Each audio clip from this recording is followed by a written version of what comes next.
Okay. Hello, my holy brothers and sisters. How are we doing today?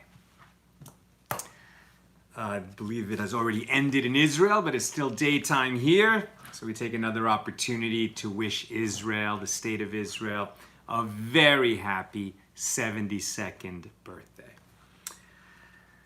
Okay, who's in the house? Who's watching? James Roth, I see you. Great to have you. What places, cities, states, continents? We always want to know. We've got a really beautiful assortment of teachings today. We're holding by page 54, which is in chapter 5 of Tractate Shabbos. So we're in the second tractate of the Talmud. We're in chapter 5. We're completing Mishnah number 2. We're going to begin and end Mishnah number 3, and we're going to begin Mishnah number 4. So we've got a series of sort of short Mishnahs and short commentaries here. And our general topic here in chapter 5 is with what may an animal go out on Shabbos, right? So the general discussion is if we own animals and the animal is not allowed to work on Shabbos, just like we are not allowed to work on Shabbos. This is a law that pertains to Jews. So the Jew is not permitted to work on Shabbos, and this is one of the 10 Commandments, and neither are members of our household, not even children, not our servants, and not our animals. So if a beast of burden is normally carrying stuff during the week, so on Shabbos, that stuff cannot be on him, like a saddle. A saddle absolutely cannot be on an animal on Shabbos. But we learned that a bit or a halter in the case of an unruly animal may be left on the animal for the purpose of security. So the animal doesn't hurt itself and so that it doesn't hurt anyone else in the neighborhood. So we're continuing this discussion, and now, and we're going to learn a little bit about animal husbandry, right? A little bit about how they dealt with their animals in ancient times. And for all I know, these are still common practices for farmers and ranchers today. So the question comes up about the udder of some female animals, right? So this a goat, a sheep, a cow that is milked. And there was a kind of a pouch that could be attached beneath the udder and tied to the udder. And there were a number of different reasons why that pouch could be tied, including to protect the udder of this female animal from being scratched if it's being dragged along the ground, so to protect against injury, to actually protect against rodents coming up and drinking the milk of this nursing goat or this nursing sheep. So those are some reasons, and then some of those are possible to leave the thing on, to leave this protective pouch on Shabbos, and some are not. But right now we're going to discuss two very particular ones. So they could tie this restraint made out of animal hide to the udder in order to restrict the flow of milk. And there are two related cases. So you could tie up the udder because your goal is that you don't need, there's no more young and you don't need it to be lactating anymore. Perhaps, for example, you ate the lamb, right? I mean, we have lamb chops. Let's face it, people eat lamb chops. They eat baby sheep.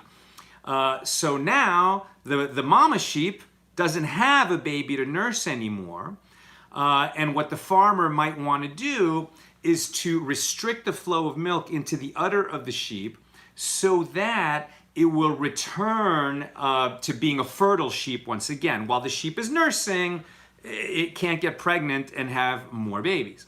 So the farmer might well want to accelerate the drying up of the lactating process of the udder, so that the sheep will return to its normal state and be available again to make more sheep. Or the farmer might tie this piece of hide on the udder or the pouch underneath it just to conserve milk. In other words, if the udder is so filled with milk, it might the sheep might be walk around just dripping that milk all over the place, and so the milk is being wasted. Maybe the farmer wants to keep it to feed other lambs, or he wants to make something out of that milk, perhaps cheese, perhaps a dip, some dairy item that they ate in ancient times.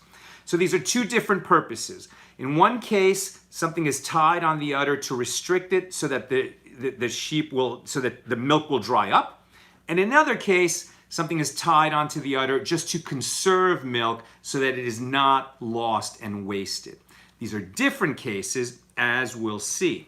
Per the opinion of Rav Yehuda and Rav, in the first case, where it's to dry up the udder, that piece of hide that's tied to the udder is permitted on Shabbos. But in the second case, where it's there to conserve the milk, it is not permitted on Shabbos. What is the difference? One likely answer is that when the farmer wants the milk to dry up, he ties this piece of hide on tightly. And so we're not afraid that on Shabbos, when the sheep is let out to wander, so it's going to go and graze on its own during Shabbos, we're not worried that this pouch or this piece of hide tied to its udder will fall off. Why would we be worried that this restraint, this udder restraint, UDDER, would fall off? Because then the farmer might go out, he noticed that it fell off, and he goes out into the field and he picks it up and he brings it back, and then he would have violated both the prohibition of carrying in the public domain and transferring from the public domain to the private domain. But we're not worried in the case where he wants it to dry up because it's tied tightly and so it won't fall off. Whereas the pouch that's there just to conserve the milk, just to catch some of the milk that falls out, it was that, the way that these things were done, it was tied more loosely. And so it might fall off. We are worried that it will fall off out in the field. And so Rav Yehuda and Rav prohibited the pouch for the purpose of conserving milk. Shmuel said, now wait a minute. If you got one kind of pouch that's allowed, one kind of restraint, it's the same restraint basically, and it's allowed for drying up the milk, but it's prohibited for conserving or catching the milk, all well and good, your purpose makes sense, your logic makes sense, but the fact is, we're going to look at the sheep or the goat and we see that something is tied to it, and we don't know why it's tied to it. You can't tell at a glance, and so people may become confused because they're not sure what the law is, and they see that the neighbor has the pouch on his sheep, and so they might come to tie it on their sheep, not knowing that the neighbor tied it on to dry up the milk, whereas he's tying it on to conserve the milk. And so because it was not clear visually the purpose of it, and it could lead to confusion and to people coming to sin and to transgress this prohibition, so Shmuel says no in both cases. We just say no, it's going to lead to too much confusion. On the other hand, Rabbi Yochanan says, you're right, we can't tell which case it is, but the fact is they're very similar, and you can achieve conserving the milk and make sure that it stays tied on well enough, so he permits in both cases, right? For the same reason, Shmuel prohibits in both cases, and Rabbi Yochanan permits in both cases. Rabbi Yehuda and Rav permit for drying up the milk, which is tied on tight, and prohibit for conserving the milk, which is probably tied on a little bit looser. And this division among the sages actually lasted. They didn't work this out. And it almost depended on whose region you live in. And so this is one of those cases where it didn't result in a normative halacha, a normative law for everybody. So if you're a farmer and you have this problem and you're not sure what you can do, this is one of those cases where you need to ask your rabbi, right, and get the ruling in your region, because there may be particular circumstances where you live. And that's why they weren't able to issue the broad ruling for everybody. And this actually makes me think about the next case that we have. We're going to talk for a moment about, it's going to be in the next Mishnah, right? Just let me check this out. Let me check this out. All right, let me just skip forward. We're going to be, so now I'm going to do Mishnah, now we're going to do Mishnahs number 3 and 4. Mishnah 3 is about camels, and I'm going to come back to camels in 1 second. In Mishnah 4, we're going to encounter the donkey. And here the question is, can a donkey that normally wears a bell have that bell on when it goes out on Shabbos? The answer is no. It can't wear the bell on Shabbos. So the farmers said, okay, well, you don't want us to have our donkeys wear bells because it's disrespectful of Shabbos. Why is it disrespectful of Shabbos? Because in that time and in that place, when did donkeys wear bells? Not all the time, but rather when they went to market, right? The donkey had the bell on. I'm not sure if it's for the purpose of announcing, hey, I've got a beautiful donkey for sale, check it out. It's like advertising, it's marketing for the donkey that the owner wants to sell in the market. Or perhaps the bell is sort of marketing for whatever else the owner is selling. He's bringing his wares to the market. And people should know, hey, you know, the guy who's selling, I don't know, knives and forks or axes and knives or clothing, whatever he brings, he's coming on his donkey. We can hear him coming. That's Joe's donkey. I hear those bells. Great, I've been waiting for that. You know, we've been waiting for toilet paper for ages. And here comes Joe and his bells, the bells on his donkey are announcing it. Whatever the case, these bells are associated with going to market, and that's why they're prohibited. Farmers evidently said to the sages, well, okay, I gotcha. You don't want us to have the bells on the donkey because that's like we're going to market, but is it okay if we plug the bell? Right? You could put a little restraint, a rag or something on the clapper inside the bell, so now it doesn't make any sound. That should be permitted, right? If the purpose of prohibiting the bells is because it's disrespectful of Shabbos, because that's what we use to go to market, it should be okay if we plug the bell, right? Wrong. The sages said no, too similar to what you do during the week, not respectful enough of Shabbos. And so even a plugged bell is not allowed on a donkey on Shabbos. The donkey may not go out even with a plugged bell. Why is it going out? I guess on Shabbos you could take a walk with the animal, perhaps for whatever reason, so that he can eat, because you're gonna just take it with you, because you're gonna end Shabbos somewhere else and you want to have the donkey there with you. But the donkey can't do any work, and that bell, which now serves no purpose, right? During the week, the bell served a purpose. Now that bell serves no purpose. So maybe the fact that you can't even use it when it's plugged is because now it becomes a burden.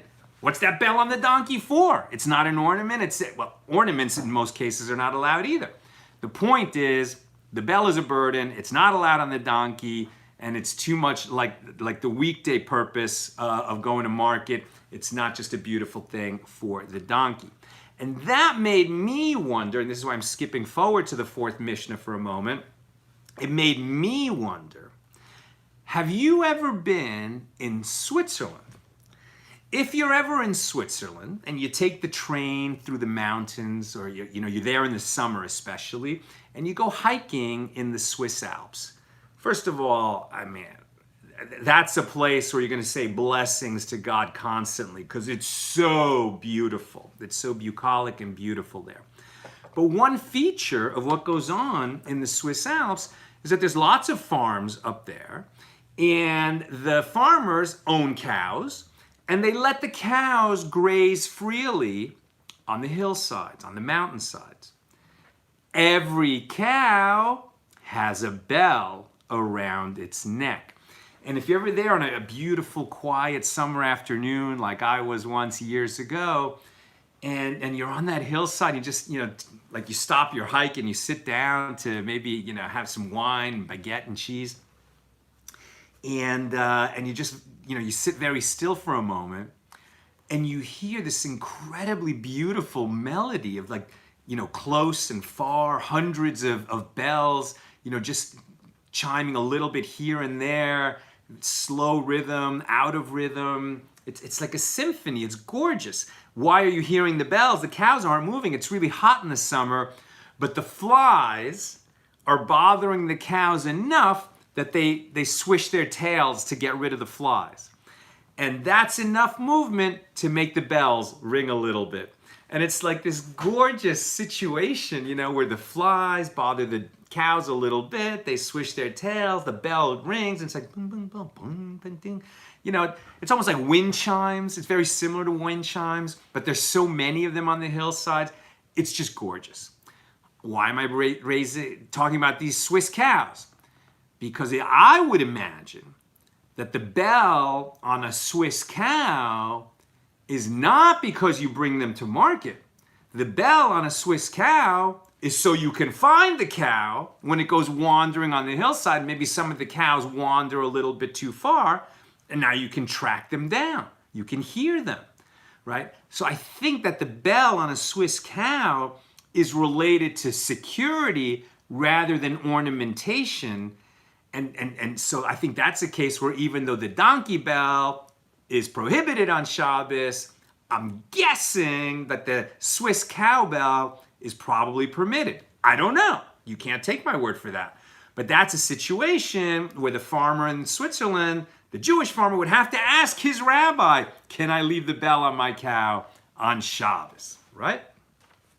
All right, let's go back to the Mishnah that we just skipped for a moment, Mishnah number 3, here in chapter 5, and this is the case of a camel. So we learn that a donkey it cannot have a saddle on Shabbos, but it can go out with a saddlecloth as long as it was tied before Shabbos began. And the saddlecloth is not a burden to the animal, to the donkey, because it keeps the donkey warm. It's very important to keep a donkey warm. It shouldn't get cold.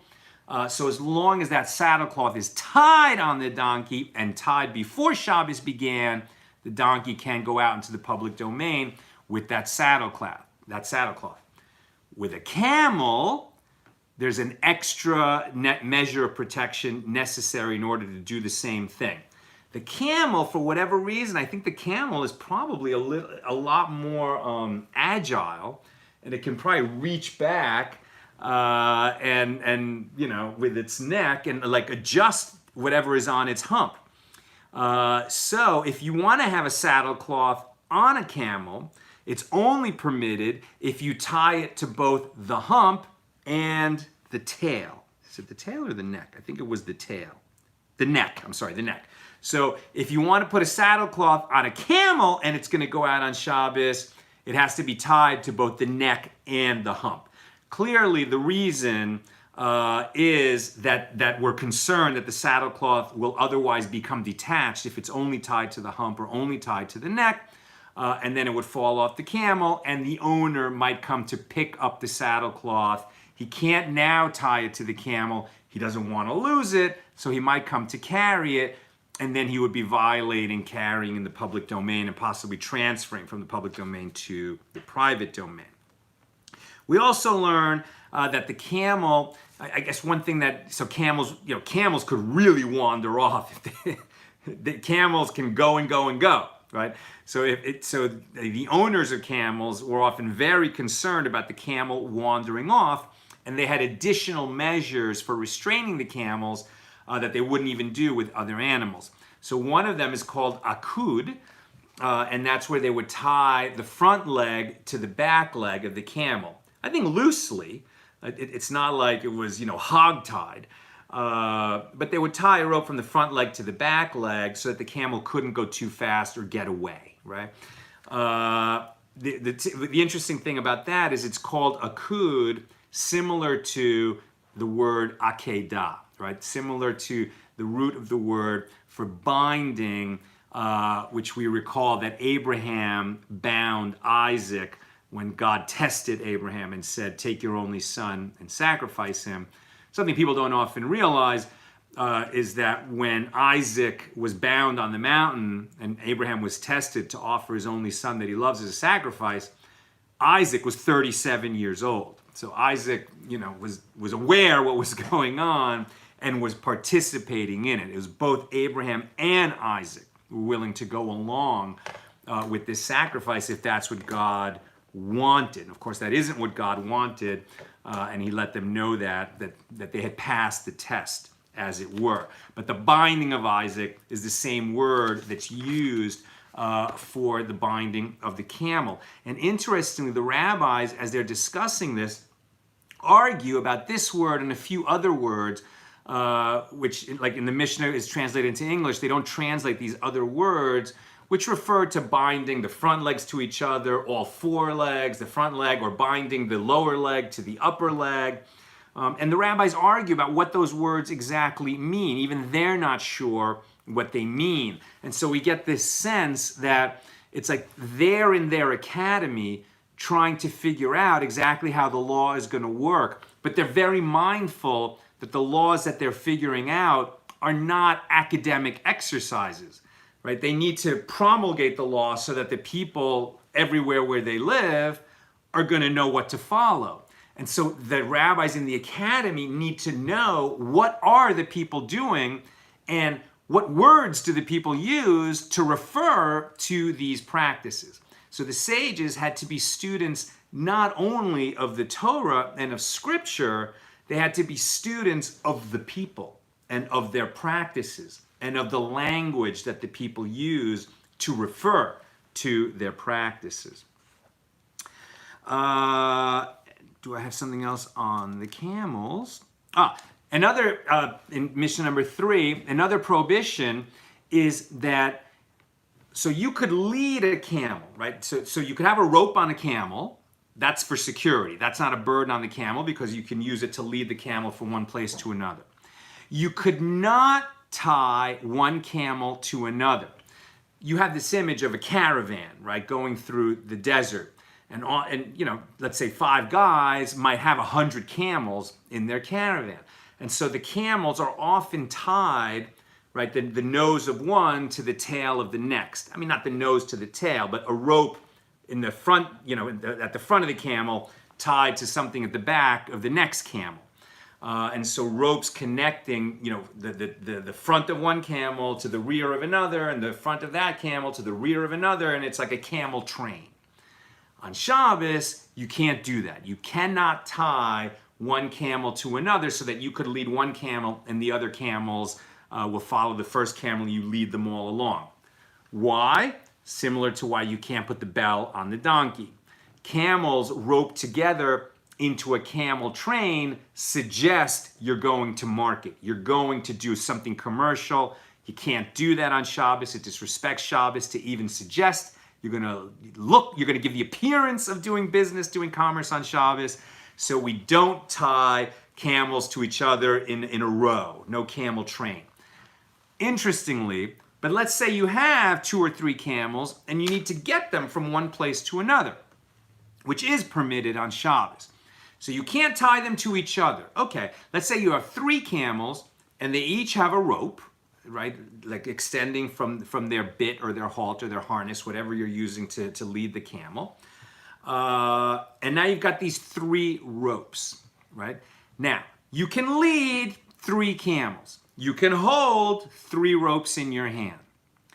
But you can't tie those ropes. What you can't do is, it's actually 2 things. You can't intertwine the 3 ropes and then tie them together, right? If you you join them into one rope and then tie a knot to make sure that the one rope stays one rope, you can't do that. Why can you not do that? Because of the prohibition on diverse kinds. What kind of diverse kinds? What we're concerned about is linen and wool. We're concerned that if you take those 3 ropes, one of them might be made out of wool, another one might be made out of linen, And if you now intertwine and tie them together, so then you made a permanent connection between linen and wool, that's shotnetz, that's prohibited. It's not a Shabbos prohibition, but you can't, sort of permanently, or you can't tie them together so that they become one cloth, as it were, made out of linen and wool. Interestingly, you also cannot, let's say you only have one camel and you're holding his rope and you're leading him along. But if you hold that rope not at the end of the rope, but rather that some of the rope dangles out of your hand, the rope between you and the camel, okay, that's necessary for you to pull the camel. You're not carrying the camel, you're not carrying that rope, you're just leading the animal. But the rope that dangles from your hand, the rope end that's dangling from your hand, that's actually unnecessary, and now you're carrying a piece of rope in the public domain. So if you dangle that rope end, you got a problem and you're violating the prohibition on carrying. So if you must lead the camel on Shabbos, make sure you're holding the rope at the end of the rope. Okay. Now we come back to Mishnah number 4. And as we mentioned, the donkey with the bells, even if the bells are plugged, they can't go out with that bell on Shabbos. Also in Mishnah number 4, we have a prohibition, an absolute prohibition. You can't, if you have a cow with horns, and I think it applies to a goat as well, and even a ram. So they have horns. What you can't have is a strap connecting the two horns. You just can't do that. Some people would say, I need that strap. I like to lead my animal around by that strap. The rabbis say, find a different way to lead your animal around. I think that the strap between the horns is just too much unnecessary ornamentation that is a burden on the animal and does not belong on the animal on Shabbos. But as soon as we learn that, even in the Mishnah, before we get to the Gemara, even in the Mishnah we learn that Elazar ben Azarya, the great Elazar ben Azarya, right, who's mentioned in the Haggadah, who's one of the great sages, the one who became the head of the academy when he was only 18 years old, and aged overnight, right? That his beard became white, which was a blessing to him, because if he was going to be in charge of the whole academy, they weren't going to listen to an 18-year-old pipsqueak. But now suddenly a miracle was performed for him, and he looked the part of a sage. Elazar ben Azarya, it says that he had a cow with the strap between its horns, contrary to the will of the sages. So this was a big deal. What's he doing? The great Elazar ben Azarya, so beloved of the sages that they promoted him to the head of the academy when he was only 18. I guess it's just the rabbis. It doesn't say who asked it, right? So the Gemara asks. It says, so the Mishnah relates that the cow, Rabbi Elazar ben Azarya, would go out on Shabbat with a strap between its horns, contrary to the will of the sages. The Gemara asks, and did Rabbi Elazar ben Azarya have only one cow? In fact, we learn that Rabbi Elazar ben Azarya, one of the qualifications that he had, you remember this was a big controversy, it was a big conflict with Shimon ben Gamliel, who was supposed to be the head of the academy, but had been so insulting to Yehoshua ben Levi that it offended all the sages, and that's why they booted Shimon ben Gamliel for a while. He eventually got his position back. But when they were worried about who could replace Shimon ben Gamliel, and they thought, there has to be somebody who has, means with what to defend himself. Elazar ben Azarya came from like the most esteemed line. He was a Cohen. He was a direct descendant of Ezra the prophet, Ezra the scribe, and he was rich. Elazar ben Azarya was exceedingly wealthy, and we're told that he would tithe 12,000 calves a year, right? You tithe 1/10. So that means that his herds were producing 120,000 new calves per year so that he could tithe 1/10 of them, 12,000 of them. I mean, how many calves did he actually have if he's producing 120,000 new ones every year? This guy must have had 1 million calves. Perhaps the wealthiest man in the Holy Land. So, he did not only have one cow. So is this to teach us that Elazar ben Azarya had straps on all his cows, contrary to the will of the sages? No. In fact, no cow of Elazar ben Azarya had a strap between its horns. What it was that Elazar ben Azarya had a neighbor. And the neighbor, she only had one cow. And she had straps on the horns of her one cow. So why is Elazar ben Azarya blamed for this? Because he was influential enough that he could have told that neighbor, don't do that, you're violating Shabbos. And for some reason, he didn't. And because he didn't get the neighbor to stop, somehow her transgression is being ascribed to Elazar ben Azarya. Now that is a teaching we're going to continue tomorrow.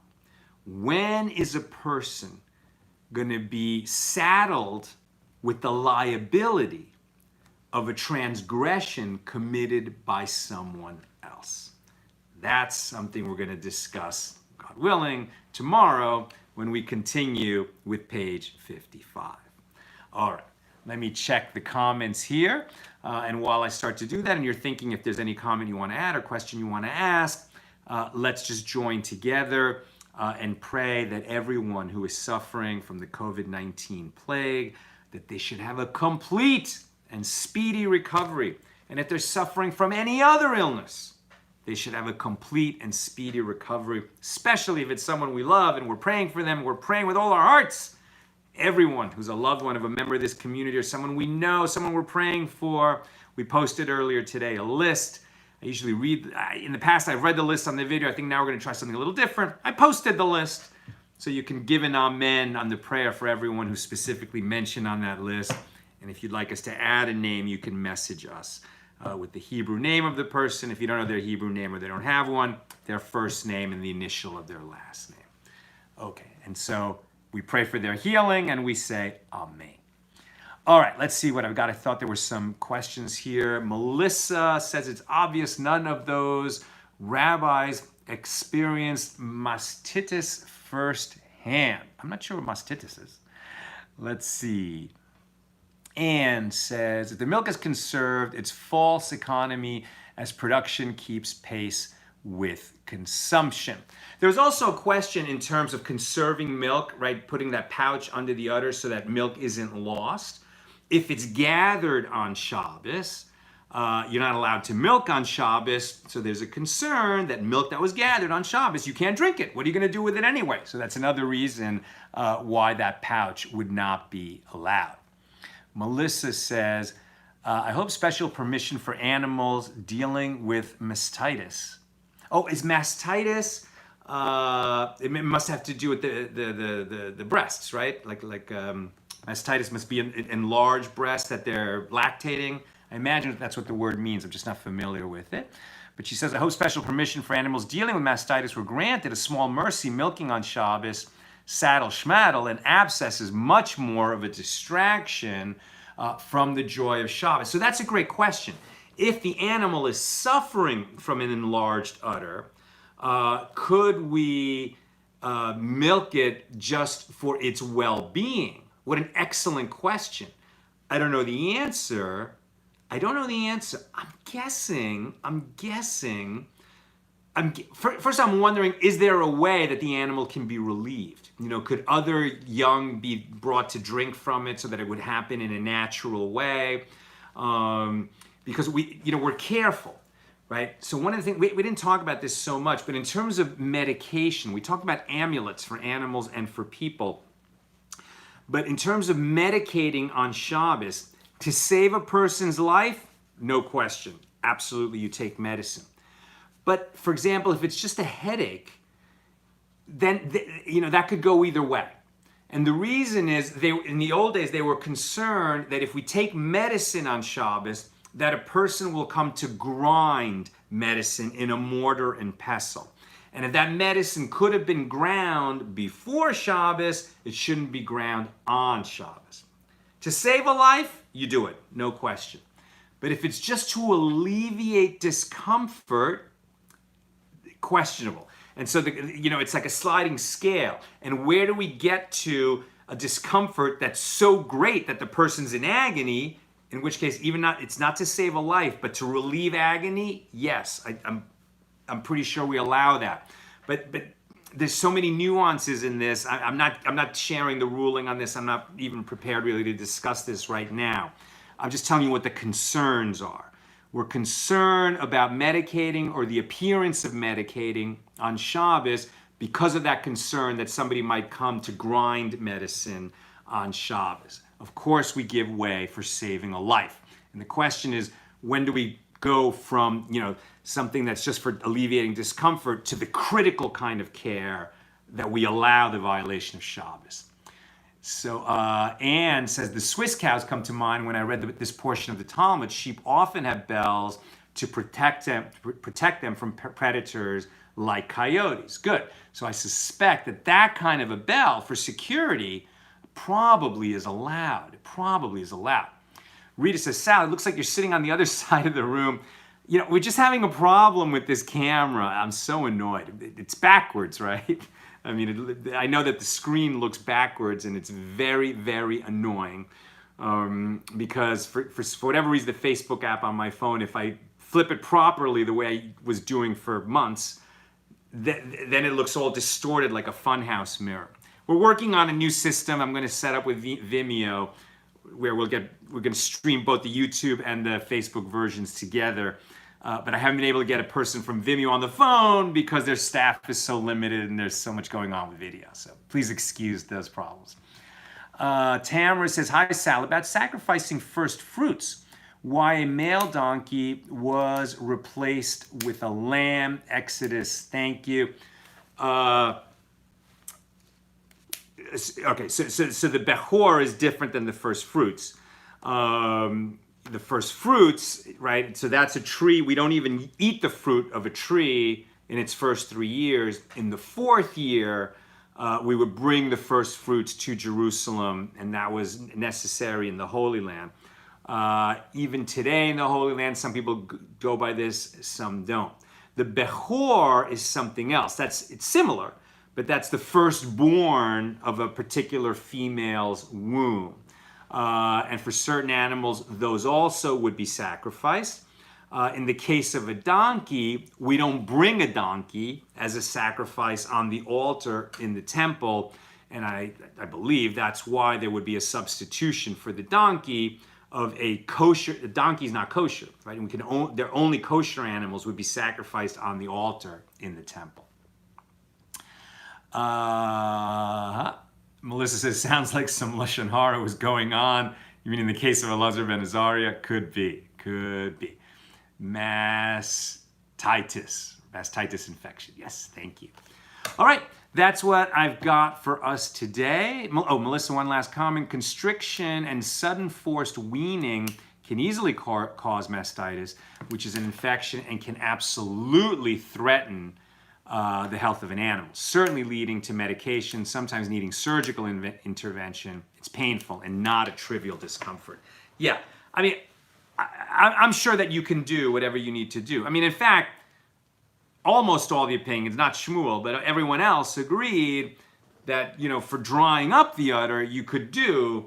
So certainly I think well, the question is milking, right? Not tying something on the udder, but milking the cow to alleviate the pain of mastitis. Like I said, I don't know, but I suspect you're right because it's not a trivial thing at all, and the animal is endangered if you don't deal with it. So I suspect so. I just want to go to an expert to get that opinion. I'm not a rabbi and certainly not a farm expert, but I suspect you're right, Melissa. All right, that's what I've got for us today. Tune in tomorrow when we learn, based on the case of Elazar ben Azarya and his neighbor's cow, what is the situation in which we can be held accountable for a transgression committed by someone else. Sending you lots of love from the West Coast.